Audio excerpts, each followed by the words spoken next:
Good morning all of you. आपण carbon compound या चॅप्टरमध्ये पाठीमागच्या तासाला IUPAC नोमेनक्लेचर म्हणजे IUPAC नामकरण एखाद्या कंपाऊंडचं कशा प्रकारे हायड्रोकार्बनचं कशा प्रकारे करायचे हे आपण पाहिलेले. आपण 9.21 तर common and IUPAC names of some carbon compounds तर हे तुम्हाला सगळ्यांना टेबल लिहायला सांगितला होता. सर्वांनी हा लिहिलाच असेल. तर यानंतरचा आपला घटक आहे chemical properties of carbon compound. Carbon compound जे आहे तर त्या कार्बनी संयुगाचे रासायनिक गुणधर्म हे आपण पाहणार आहोत. तर which is the component of biogas that makes it useful as fuel.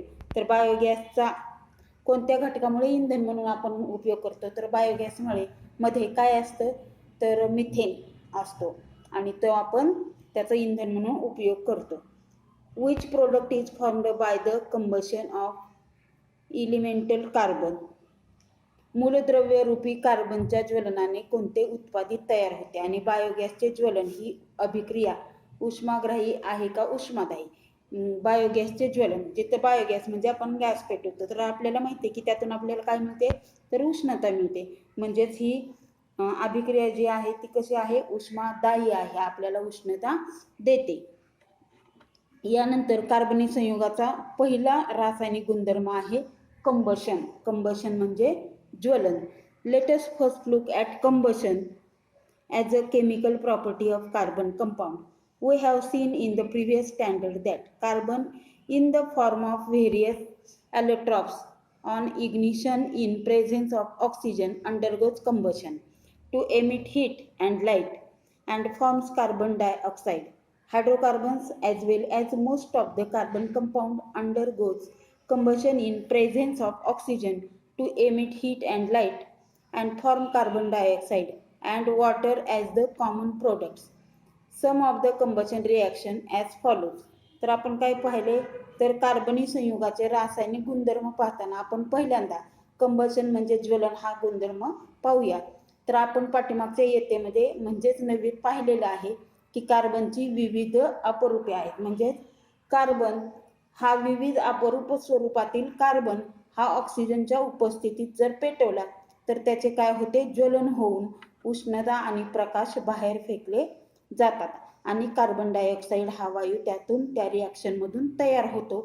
Hydrocarbon तसेच कार्बनच्या बहुतेक सर्व संयुगाचे ऑक्सिजनच्या उपस्थितीत ज्वलन होते. म्हणजे कार्बनची जी सर्व संयुगे आहेत या सगळ्या संयुगाचे म्हणजे कार्बन कंपाऊंडचे ऑक्सिजनच्या उपस्थितीमध्ये काय होतं कंबशन होतं म्हणजे ज्वलन होतं आणि त्या रिॲक्शनमधून काय तयार होतं तर उष्णता आणि प्रकाश बाहेर टाकले जातात आणि कार्बन डायऑक्साईड आणि पाणी ही सामायिक उत्पादिते तयार होतात. म्हणजे कुठल्याही कार्बनी संयुगाचा जर कार्बनी संयुगाचा ऑक्सिजन बरोबर संयोग झाला रिॲक्शन झाली तर त्यातून प्रकाश आणि उष्णता आपल्याला मिळतो आणि पाणी आणि कार्बन डायऑक्साईड हे सामायिक उत्पादिते जे आहेत ते प्रत्येक रिॲक्शनमधून काय होतात तयार होतात. तर त्यातले काही रिॲक्शन्स काही अभिक्रिया आपण पाहूया. फर्स्ट आहे कार्बन. कार्बनचं कुणाबरोबर रिॲक्शन होणारे संयोग होणारे ऑक्सिजन बरोबर. म्हणजे बघा हा फर्स्ट कार्बन प्लस त्याची रिॲक्शन कुणाबरोबर होते ऑक्सिजन बरोबर आणि काय तयार होते आपल्याला सांगितले की कार्बन डायऑक्साईड म्हणजे CO2 हा गॅस तयार होतो. कार्बन डायऑक्साईड तयार होतो आणि आपल्याला उष्णता आणि प्रकाश म्हणजे हीट उष्णता प्रकाश म्हणजे light plus heat plus light heat उष्णता आणि प्रकाश प्रत्येक रिॲक्शन मधून आपल्याला मिळतो आणि कार्बन डायऑक्साईड आणि पाणी ह्याच्यामध्ये तयार होतं. आता दुसरा एक घेऊया कार्बन हायड्रोकार्बनचं उदाहरण की मिथेन. म्हणजे मिथेनचं सूत्र आहे CH4. हा मिथेन जो आहे ह्या मिथेनचं कोणाबरोबर आपल्याला रिॲक्शन करायची ऑक्सिजन बरोबर म्हणजे O2. तर तयार काय होतं बघा CO2 H2O म्हणजे पाणी. तर आता इथं O2 बघा इथं 2 ऑक्सिजन आहेत इथं पण ऑक्सिजन इथं एक झाला. आता इथं किती लिहायला लागेल आपल्याला, हे समीकरण जे आहे ते आपल्याला संतुलित करायचं. म्हणजे 2O2 ऑक्सिजनचे किती अणू आहे तर 2, कार्बन डायऑक्साईड CO2 तयार झाला आणि ह्यातला H2 आणि O, मग त्याचे H2O किती तयार झाले 2H2O. पाण्याचे किती रेणू तयार झाले तर 2 2H2O. आणि परत पुढे हीट आणि लाईट ही कसं आहे ह्याच्यात कॉमन आहे. प्रत्येक कार्बनी संयुगाचा जर ऑक्सिजन बरोबर रिॲक्शन झाली तर त्यातून हीट आणि लाईट म्हणजे प्रकाश आणि उष्णता ही तर आपल्याला मिळणारच आहे. आणि कार्बन डायऑक्साईड वायू त्या अभिक्रियेमधून बाहेर पडणार आहे किंवा तयार होणार आहे, हे सर्वांनी लक्षात ठेवा. आणि इथून मिथेनच्या ऐवजी आपण दुसराही आणखीन हायड्रोकार्बन घेऊ शकतो. इथेनॉल घेतलं. इथं इथेनॉलचं सूत्र आहे CH3CH2OH. CH3CH2OH. ऑक्सिजन बरोबर ह्याची अभिक्रिया. तर इथं 2O2 घेतला, इथं 3O2. आता 10 तयार काय व्हायला पाहिजे कार्बन डायऑक्साईड. तर इथं कार्बन डायऑक्साईडचे सुद्धा 2 अणू आणि त्यानंतर carbon dioxide plus 2H2O plus heat plus light अशी ही अभिक्रिया असणार आहे. अशा प्रकारची ही रिॲक्शन असणार आहे. तर हे झालं कार्बन डायऑक्साईडचं ज्वलन. मग आता ह्याच्यात लक्षात काय ठेवायचं, कार्बन डायऑक्साईडचं ज्वलन झालं म्हणजे कार्बनचं ज्वलन झालं. कुणाचं ज्वलन झालंय कार्बनी संयुगाचं जर ज्वलन झालं तर ज्वलन झालं म्हणजे कुणाबरोबर अभिक्रिया झाली तर ऑक्सिजन बरोबर. म्हणजे कार्बनी संयुगाची जर ऑक्सिजन बरोबर अभिक्रिया झाली तर त्यातून आपल्याला कार्बन डायऑक्साईड वायू तयार झालेला मिळेल. तर त्या रिॲक्शनमधून कार्बन डायऑक्साईड वायू तयार होतो, प्रकाश आणि उष्णता आपल्याला मिळते. हे एवढं लक्षात ठेवा. त्यानंतर पुढे आपल्याला पाहायचे की एक कृती दिलेली म्हणजेच ट्रायझिस म्हणजे कृती. त्या कृतीमध्ये काय होते ते फक्त आपण पाहूया. त्या कृतीमध्ये आपल्याला ॲपॅरेटस दिलेले Bunsen burner, copper gauze, metal plate.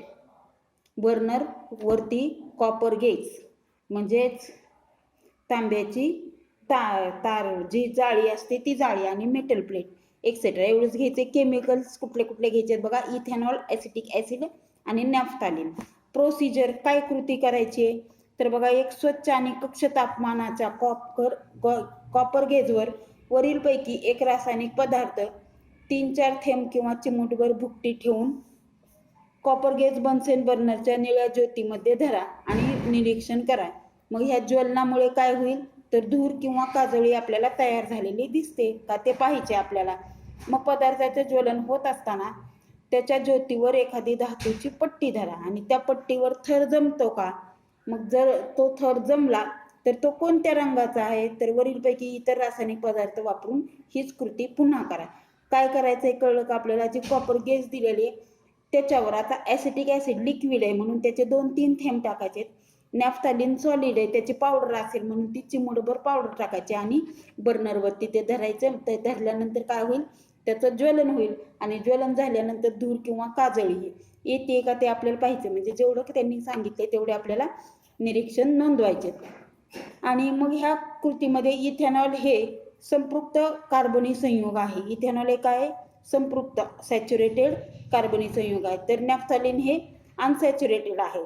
तर सर्वसाधारणपणे संपृक्त कार्बनी संयुगे जर जळाली तर ती स्वच्छ निळी ज्योत देतात आणि असंपृक्त म्हणजे अनसॅच्युरेटेड कार्बनी संयुगे ही पिवळ्या ज्योतीने जळतात आणि त्याच्यामधून काळा धूर निघतो. या काळ्या धुरामुळे वरील कृतीमध्ये धातूच्या पट्टीवर काजळीचा थर जमतो. रेणुसूत्रांची जर आपण तुलना केली, मॉलिक्युलर फॉर्म्युलाची म्हणजेच रेणुसूत्राची जर तुलना केली तर आपल्याला असे दिसते की असंपृक्त संयुगामध्ये कार्बनचे प्रमाण संपृक्त संयुगाच्या मानाने जास्त असते. सॅच्युरेटेड कार्बन कंपाऊंड जे आहेत तर unsaturated compound than in saturated compounds म्हणजे सॅच्युरेटेड कार्बन कंपाऊंड जे आहे त्याच्यामध्ये कार्बनचं प्रमाण कसं असतं तर जास्त असतं, कार्बनचं प्रमाण जास्त असतं. हे आपल्याला त्यांच्या रेणुसूत्रावरून मॉलिक्युलर फॉर्म्युल्यावरून कळेल. तर ज्योतीमध्ये असताना हे तापलेले कार्बन कण पिवळा प्रकाश फेकतात आणि त्यामुळे ज्योत पिवळी दिसते.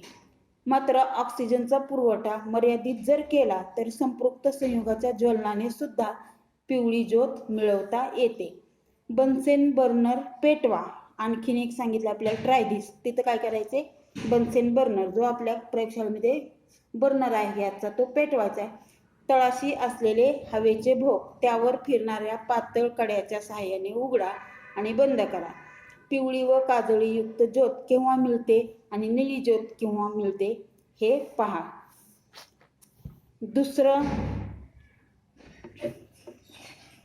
दुसरी केमिकल प्रॉपर्टी आहे कार्बनी संयुगाची ऑक्सिडीकरण म्हणजे ऑक्सिडेशन. पहिलं झालं कंबशन, दुसरं आहे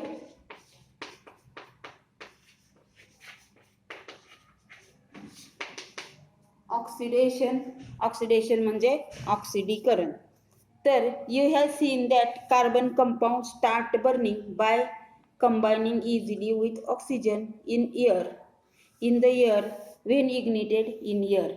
की आपण पाहिले की कार्बनी संयुगे ही जर हवेमध्ये पेटवली तर हवेतील ऑक्सिजन बरोबर त्यांचा सहज संयोग होतो आणि ती कार्बनी संयुगे जळू लागतात, हे आपण पाहिलेले आहे. मग या ज्वलन क्रियेमध्ये कार्बनी संयुगाच्या रेणूमधील रासायनिक बंध तुटून मग कार्बनी संयुगे जे आहेत की त्याच्यामध्ये रासायनिक बंध असतात, त्या संयुगामधले रासायनिक बंध तुटतात आणि कार्बन डायऑक्साईड आणि पाणी ही उत्पादिते तयार होतात. म्हणजेच ज्वलनामध्ये कार्बनी संयुगाचे पूर्णपणे ऑक्सिडीकरण होते. म्हणजेच ज्वलनामध्ये कार्बनी संयुगे जे आहेत त्यांचं पूर्णपणे काय होतं, ऑक्सिडीकरण होतं. आणि ऑक्सिजनचा स्रोत म्हणून काही रासायनिक पदार्थाचा सुद्धा वापर करता येतो. जे पदार्थ दुसऱ्या पदार्थांना ऑक्सिजन देऊ शकतात त्यांना ऑक्सिडीकारक किंवा ऑक्सिडक असे म्हणतात. ऑक्सिडायझिंग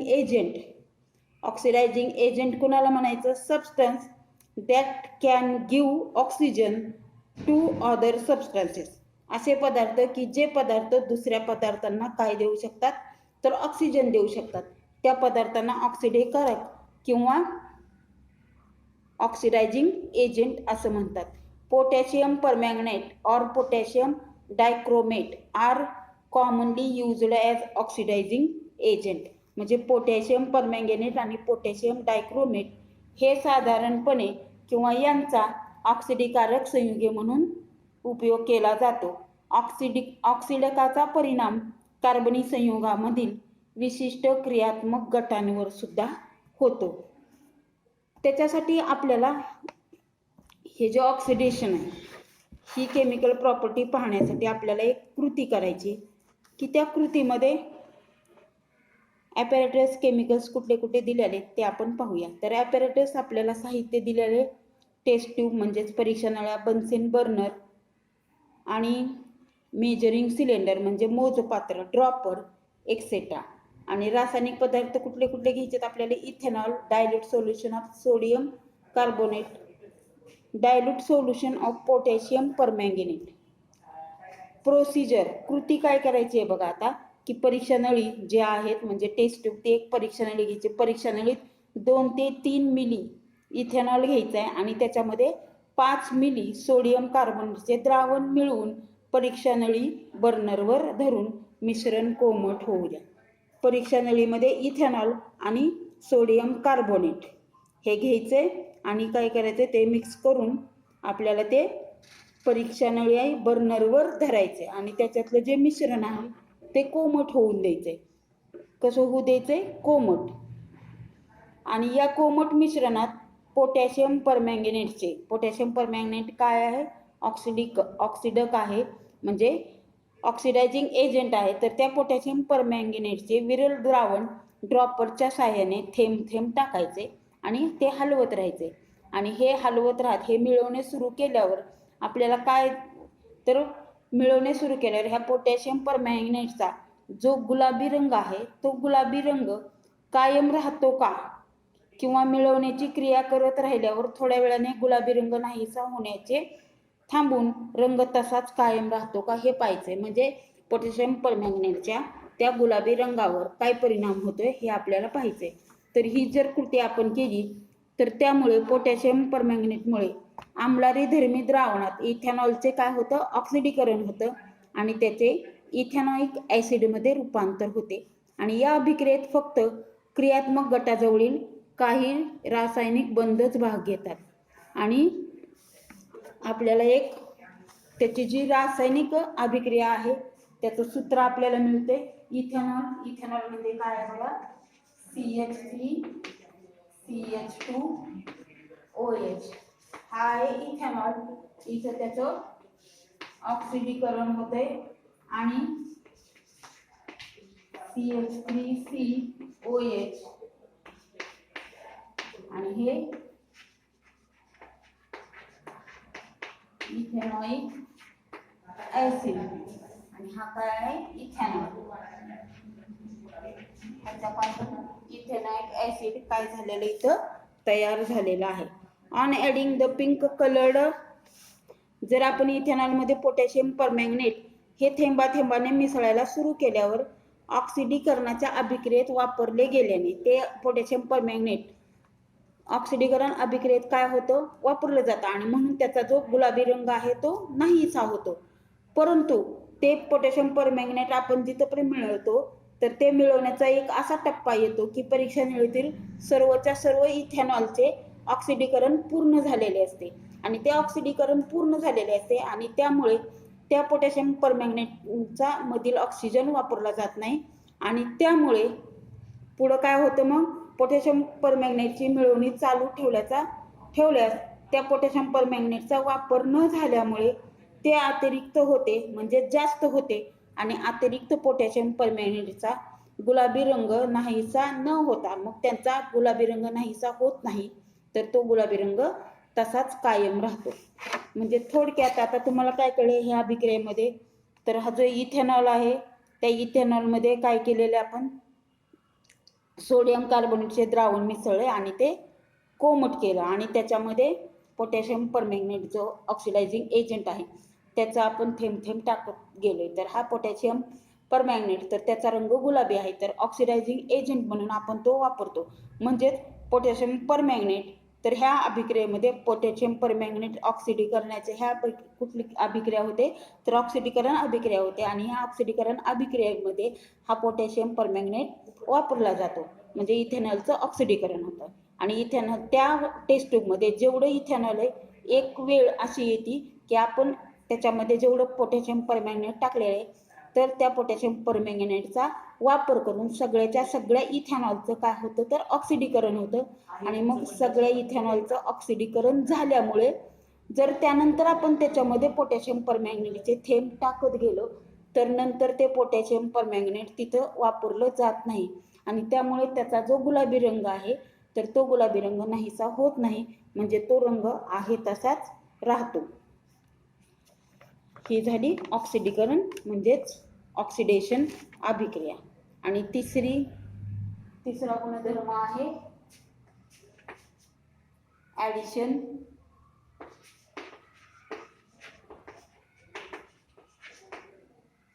तिसरा आहे ॲडिशन रिॲक्शन. ॲडिशन म्हणजे दोन्ही एकत्र येणे म्हणजे संयोग अभिक्रिया.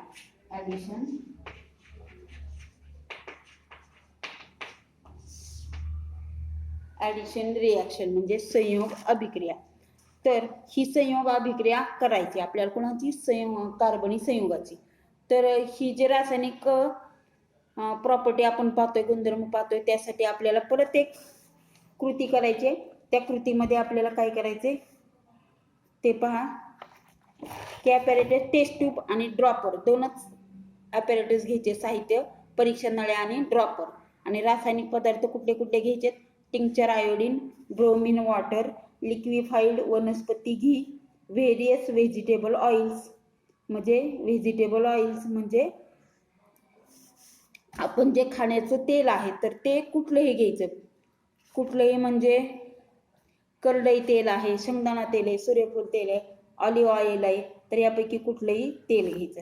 मग कृती काय करायची, तर एका परीक्षा नळीमध्ये 2 मिली तेल घेऊन त्यात 4 थेंब टिंक्चर आयोडाईन किंवा ब्रोमिन वॉटर टाका.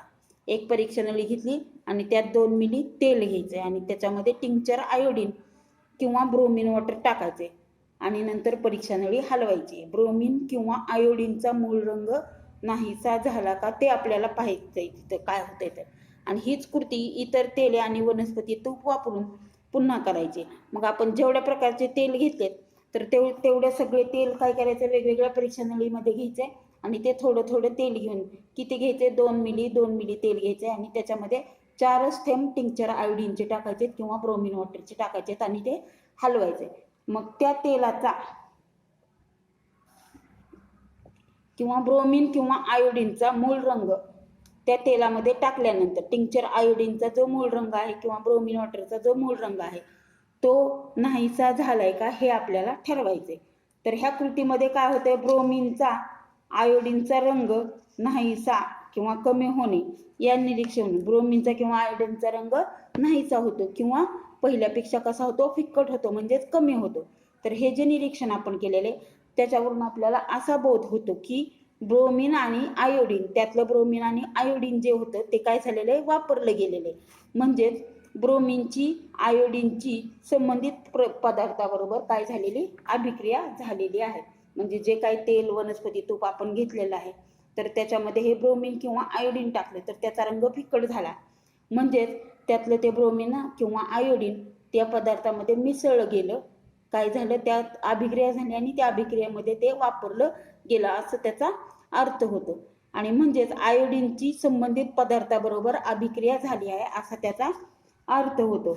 आणि या अभिक्रियेचे नाव समावेशन अभिक्रिया म्हणजेच ॲडिशन रिॲक्शन, म्हणजे दोन्ही पदार्थांमधल्या काही घटकांचा काय झालेला आहे, संयोग झालेला आहे. जेव्हा एखादे कार्बनी संयुग हे दुसऱ्या संयुगाबरोबर संयोग पाहून दोन्ही अभिक्रियाकारकांमधील सर्व अणू असलेले एकच उत्पादित तयार होते त्या अभिक्रियेला समावेशन अभिक्रिया म्हणजेच ॲडिशन रिॲक्शन असे म्हणतात. कधी, when a carbon compound combines with another carbon compound to form a product to contain all the atoms in both the reactants, it is called an addition reaction.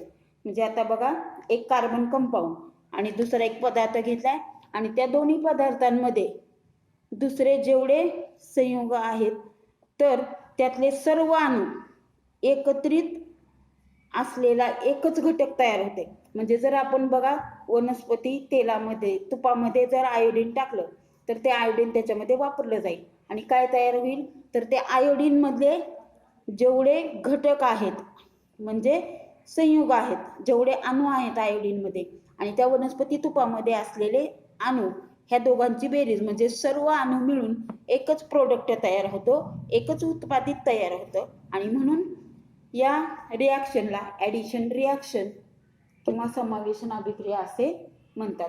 म्हणजे बघा, समावेशन अभिक्रिया रिॲक्टंट किती असतात, 2, आणि ह्या 2 रिॲक्टंटमध्ये एकूण जेवढे अणू आहेत ते सगळे अणू मिळून एकच प्रोडक्ट म्हणजेच एकच उत्पादित तयार होतं. या अभिक्रियेला संयुग अभिक्रिया म्हणजेच समावेशन अभिक्रिया असे म्हणतात. तर असंपृक्त संयुगांची आयोडीन किंवा ब्रोमिन बरोबरील समावेशन अभिक्रिया ही कक्ष तापमानाला व तात्काळ होते. असंपृक्त म्हणजे अनसॅच्युरेटेड जे संयुग आहेत तर त्या संयुगाची अनसॅच्युरेटेड कंपाऊंडची आयोडीन किंवा ब्रोमिन बरोबर जी अभिक्रिया आहे ॲडिशन रिॲक्शन ही कक्ष तापमानाला आणि तात्काळ म्हणजे लगेच होते. आणि शिवाय या अभिक्रियेमुळे होणारा रंग बदल आपल्या डोळ्याला जाणवतो. त्यामुळे ही अभिक्रिया कार्बनी संयुगामध्ये बहुबंध असल्याचे ओळखण्यासाठी परीक्षा म्हणून वापरतात. मग कार्बनी संयुग आहे आणि कुठल्या कार्बनी संयुगामध्ये बहु म्हणजे एकपेक्षा जास्त बंध आहेत ते शोधून काढायचं असेल किंवा ते ओळखायचं असेल तर त्याच्यासाठी ही परीक्षा म्हणून वापरतात. कुठली कृती, आता आपण जो केलेला प्रयोग आहे तो. तर वरील कृतीत तेल व आयोडीन यांच्यातील अभिक्रियेत आयोडीनचा रंग नाहीसा होतो. तेल आणि आयोडीन, तेलामध्ये जर आपण आयोडीनचे 4 थेंब टाकले तर काय होतं, आयोडीनचा रंग नाहीसा होतो. मात्र वनस्पती तुपात रंगात बदल दिसत नाही. मग यावरून आपल्याला काय दिसतं बघा बरं. वनस्पती तुपामध्ये रंग बदल झालेला आपल्याला दिसत नाही. आणि कशामध्ये दिसतोय तर तेलामध्ये आणि आयोडीन. तेलामध्ये जर आयोडीन टाकलं तर त्याच्यामध्ये रंग बदल आपल्याला झालेला दिसतो. तर वनस्पती तेलामधून वेगळ्या केलेल्या 4 मेदाम्लाची नावे रेणुसूत्र तक्ता क्रमांक 9.22 मध्ये दिलेली आहेत. त्यांच्या रेणुसूत्रांवरून त्यांच्या संरचनेतील कार्बन कार्बन दुहेरी बंध किती आहेत ते आपल्याला ओळखायचे आणि कोणत्या मेदाम्लाबरोबर आयोडीनचा रंग नाहीसा होईल ते सांगायचे. तर असंपृक्त संयुगाची समावेशन अभिक्रिया हायड्रोजन बरोबर सुद्धा होते आणि हायड्रोजनच्या समावेशाने संपृक्त संयुग तयार होते. मात्र या अभिक्रियेसाठी प्लॅटिनम किंवा निकेल सारखा उत्प्रेरक आपल्याला वापरावा लागतो.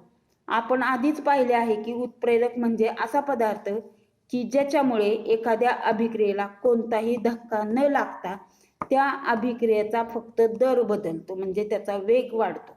आणि या अभिक्रियेच्या उपयोगाने वनस्पतीजन्य तेलाचे निकेल उत्प्रेरकाच्या उपस्थितीत हायड्रोजनीभवन करतात.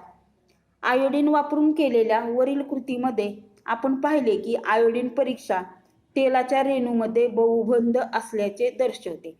बहुबंध म्हणजे विशेषतः दुहेरी बंध, डबल बॉन्ड. तेलामध्ये काय होते की रंग नाहीसा होतो आयोडीनचा. मग आयोडीनचा रंग नाहीसा होतो म्हणजेच तो पदार्थ कसा आहे तर त्याच्यामध्ये दुहेरी बंध आहे, एकापेक्षा जास्त बंध आहेत असे होतं, म्हणजेच अनसॅच्युरेटेड पदार्थ असतो तो.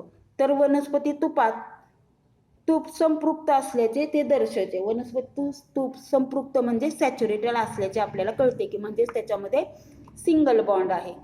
तर हायड्रोजनीभवनामुळे याचे रूपांतर संपृक्त शृंखलामध्ये होते आणि वनस्पती तूप तयार होते. दुहेरी बंधांनी युक्त असा असंपृक्त मेद हे आरोग्यकारक नसतात, तर संपृक्त मेद हे आरोग्यास घातक असतात. सॅच्युरेटेड फॅट्स जे आहेत ते आपल्या आरोग्याला कसे असतात, घातक असतात.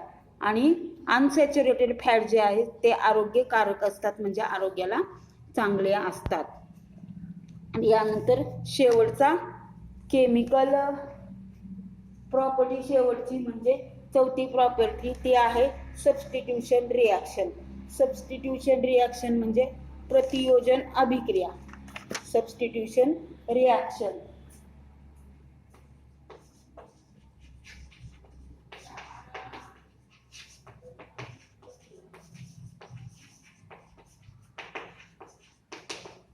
सबस्टिट्यूशन रिॲक्शन ही चौथी केमिकल प्रॉपर्टी म्हणजे प्रतियोजन अभिक्रिया. या प्रतियोजन अभिक्रियेमध्ये सबस्टिट्यूशन रिॲक्शन कशाला म्हणायचे ते आपण पाहूया.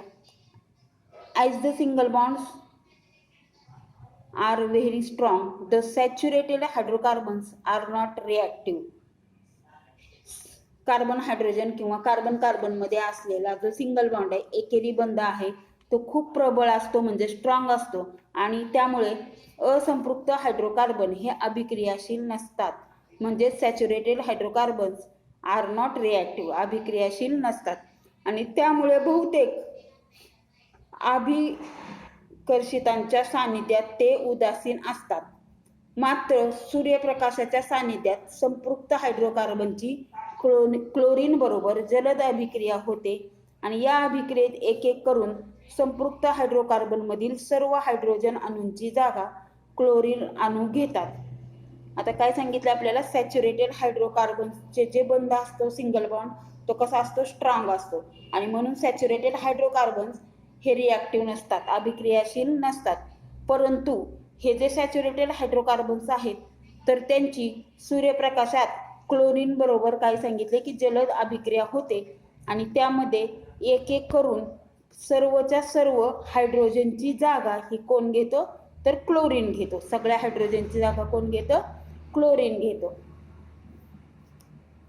तर जेव्हा अभिक्रिया कारकामधील एका प्रकारच्या अणूंची किंवा एका प्रकारच्या अणुगटाची जागा हा दुसऱ्या प्रकारचा अणू किंवा दुसऱ्या प्रकारचा अणुगट घेतो, तेव्हा त्या अभिक्रियेला प्रतियोजन अभिक्रिया म्हणजे सबस्टिट्यूशन रिॲक्शन असे म्हणतात. सबस्टिट्यूशन म्हणजे एकाच्या जागेवर दुसरा येणे, बरोबर आहे. सबस्टिट्यूशन म्हणजे एकाच्या जागेवर दुसरा, म्हणजे एखाद्या अभिक्रियेमध्ये एखाद्या अणूची जागा जर दुसऱ्या अणूने घेतली किंवा एखाद्या ग्रुपची जागा म्हणजे अणूच्या गटाची जागा ही दुसऱ्या प्रकारच्या अणुगटाने घेतली, त्यावेळेस आपण त्याला काय म्हणतो, सबस्टिट्यूशन रिॲक्शन. आणि इथं सांगितले की हायड्रोकार्बनची सॅच्युरेटेड हायड्रोकार्बनची रिॲक्शन फक्त सूर्यप्रकाशामध्ये कोणाबरोबर होते, तर क्लोरीन बरोबर होते. आणि ही अभिक्रिया जशी होत जाते तर त्याच्यामध्ये काय होते, तर हायड्रोजन ॲटमची जागा ही क्लोरीन ॲटम घेतो. म्हणजेच आपल्याला मिथेनचं क्लोरिनीभवन, मिथेनचं एक उदाहरण दिलेले, तर या मिथेनच्या उदाहरणामध्ये आपल्याला पाहता येईल की मिथेनमधले जे हायड्रोजन आहेत त्या हायड्रोजनची जागा कोण घेतो, Cl क्लोरीन घेतो. तो कशा पद्धतीने घेतो ते आपण पाहूया. तर फर्स्ट हा CH4 मिथेन आहे, त्याची अभिक्रिया कोणाबरोबर होते, क्लोरीन बरोबर होते. कोणाच्या सानिध्यात आहे, तर सनलाईट म्हणजे सूर्यप्रकाशाच्या सानिध्यात.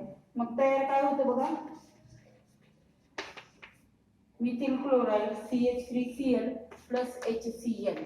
मग आता ह्याची इथं CH3Cl, आता हा आम्ही इथे घेऊया CH3Cl परत प्लस Cl2 परत इथं सनलाईट, इथं तयार काय होईल CH2, आता इथं एक Cl वाढेल Cl2 प्लस HCl. आता हा इथं घेऊया आपण खाली CH2 Cl2 आणि प्लस Cl2 परत इथं सनलाईट. आता इथं CH एक H कमी झाला आणि Cl कितीनं वाढला, एकने, CH Cl3, इथे HCl आहे तसं. परत हा इथे घेऊया CH Cl3, त्याची अभिक्रिया Cl2 बरोबर, तर Cl2 बरोबर सनलाईटच्या सूर्यप्रकाशाच्या सानिध्यात. आता इथं CH आहे तर इथला H निघून जाईल, Cl आणि इथं 3 च्या तिथं 4 आणि हा HCl. म्हणजे बघा इथं एक अभिक्रिया झाली तर एक हायड्रोजन निघून गेला, त्याची जागा क्लोरीन घेतली. इथं परत ह्याच्याबरोबर अभिक्रिया केली तर एक हायड्रोजन परत कमी झाला, इथं Cl एकने वाढला. अशा पद्धतीने एक एक करत सगळ्याच्या सगळ्या हायड्रोजन अणूची जागा कुणी घेतलेली आहे, क्लोरीनच्या अणूंनी घेतलेली आहे.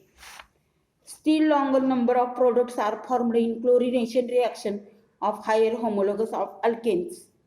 म्हणजेच अल्केनच्या उच्च समजातकांपासून क्लोरिनीभवन अभिक्रियेमध्ये आणखीन मोठ्या संख्येने उत्पादिते तयार होतात.